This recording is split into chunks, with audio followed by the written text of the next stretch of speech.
Hi guys. Okay, today and the rest of this week, we're going to be reading How Chipmunk Got His Stripes. So the target skill here is understanding characters. So we're going to understand that all the characters or the animals that are in this book, they have different personalities. They might look different. There's a lot of different things that go into character traits, okay, that we're going to be focusing on for this week. So the genre is basically the type of story it is a folk tale. So we're really going to be looking at the main idea and details, and then what the animal characters who talk and how they act like people. What are they really like? Okay. So How Chipmunk Got His Stripes by Joseph Bruchac and James Bruchac, and pictures by Jose Arrugo and Ariane Dewey. Okay, so the essential question here is, how can stories help you learn a lesson? So I want you to keep that in the back of your mind, and then you guys can answer that on Seesaw later. One autumn day long ago, Bear was out walking. As he walked, he began to brag.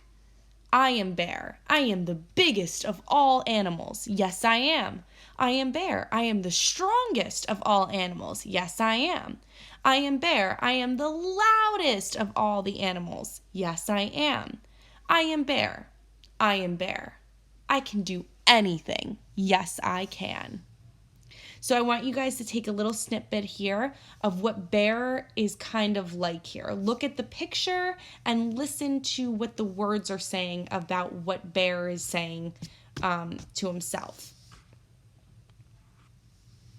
As soon as Bear said those words, a little voice spoke up from the ground. Can you really do anything? Bear looked down. He saw a little brown squirrel standing on his hind legs. Can you really do anything? Brown Squirrel asked again. Bear stood up very tall. I am Bear. I can do anything. Yes, I can. Can you tell the sun not to rise tomorrow morning? Brown Squirrel asked. I have never tried that before, but I am Bear. I can do that. Yes, I can. So we're going to understand the characters here. What does Bear say and do? What is your opinion on Bear? What's your opinion on Squirrel? What do you think? Do you think that Bear can stop the sun from rising tomorrow?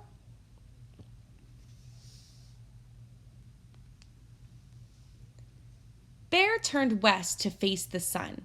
It was the time when sun always goes down. Bear stood up to his full height and spoke in a loud voice. Sun, do not come up tomorrow. At his words, the sun began to disappear behind the hills. You see, Bear said, Sun is afraid of me. He's running away. But will the sun come up tomorrow? Brown Squirrel asked. No, Bear answered. The sun will not come up. The bear turned to face east, the direction where the sun always used to come up. He sat down. Little Brown Squirrel sat down beside him. All that night, they did not sleep. All that night, Bear kept saying these words. The sun will not come up, humph. The sun will not come up, humph. But as the night went on, Little Brown Squirrel began to say something too. He said these words. The sun is going to rise, ooh. The sun is going to rise, ooh.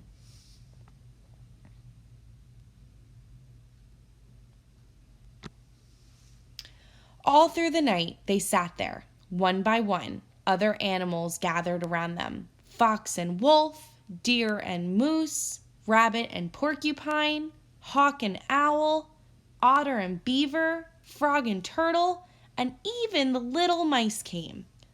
They wanted to see who would be right, Bear or Brown Squirrel. This is what the other animals heard. The sun will not come up, humph. The sun is going to rise, ooh.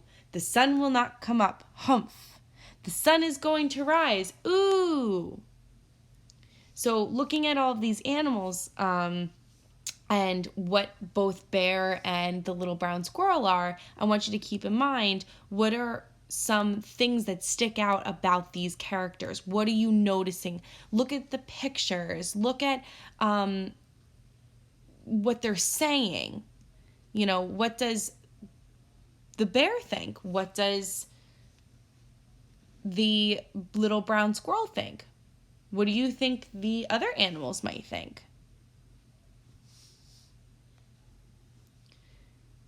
Finally, it was just before dawn, the time where the sun always used to come up. "Look," said the turtle, "a little bit of red is starting to show." "Yes," said Owl, "I believe the sun will rise today." Bear only chanted louder, "The sun will not come up, humph!" But right next to him, little brown squirrel piped up, "The sun is going to rise, ooh." So take note here. It says, "Look," the turtle said, "a little bit of red is starting to show." And then the owl says, "I believe that the sun will rise today." So what do you think some of the characters in here are starting to think? What do you think? What does this say about each of the characters? What's their personalities? And the sun came up. The birds sang their welcoming songs. The bright light of the new day spread over the land. Everyone was happy except for one animal. That animal was Bear. He sat there with his head down and a grumpy look on his face.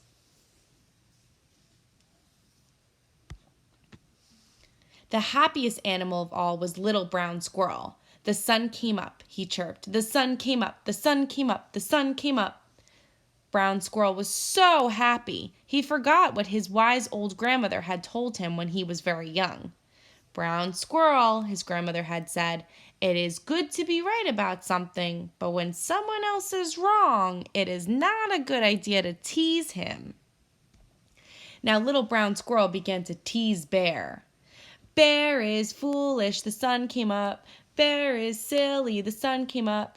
Bear is stupid, the sun..." Uh-oh. How do you think Bear feels right now? Look at the pictures to give you clues. Whomp! Bear's big paw came down on Little Brown Squirrel, pinning him to the ground. Bear leaned over and opened his huge mouth. "Yes," Bear growled. "The sun did come up. Yes, I do look foolish, but you will not live to see another sunrise. You will not ever tease anyone else again, because I, Bear, am going to eat you." Brown Squirrel thought fast. "You are right to eat me," he said. "I was wrong to tease you. I would like to say I'm sorry before you eat me. But you are pressing down on me so hard that I cannot say anything. I cannot say anything at all. I cannot even breathe. If you would lift up your paw just a little bit, then I could take a deep breath and apologize before you eat me." That's a good idea," Bear said. "I would like to hear you apologize before I eat you." So what do you think that brown squirrel's going to do? What do you think about their personalities?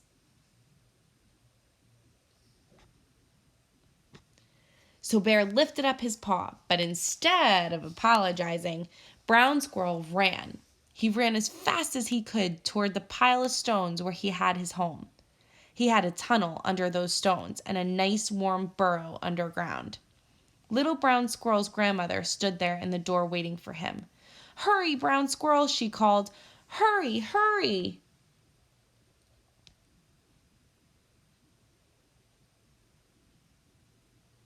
Uh-oh.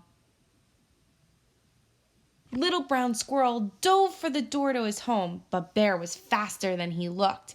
He grabbed for Little Brown Squirrel with his big paw. Bear's long, sharp claws scratched Brown Squirrel's back from the top of his head to the tip of his tail. But Brown Squirrel got away, deep down in his burrow where Bear couldn't get him. Brown Squirrel curled up next to his grandmother and slept all winter while those scratches on his back healed. How do you think Bear feels? How do you think the brown squirrel feels now?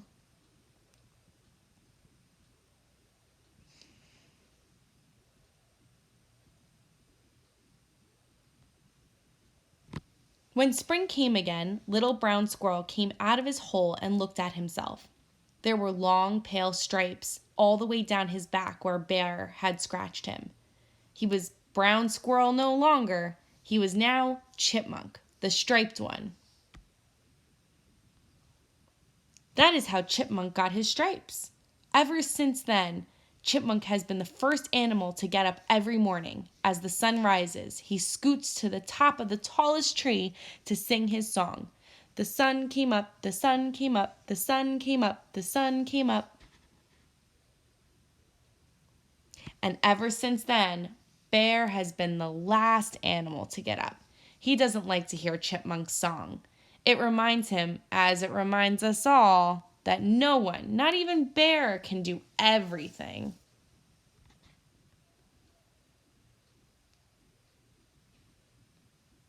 Okay, so now I just want you guys to go on to Seesaw, and I want you to write one sentence or a phrase of what you could pick a character, either Bear or the little brown squirrel, and I want you to give me one phrase or sentence of how you think they feel or what type of character they are. More to come.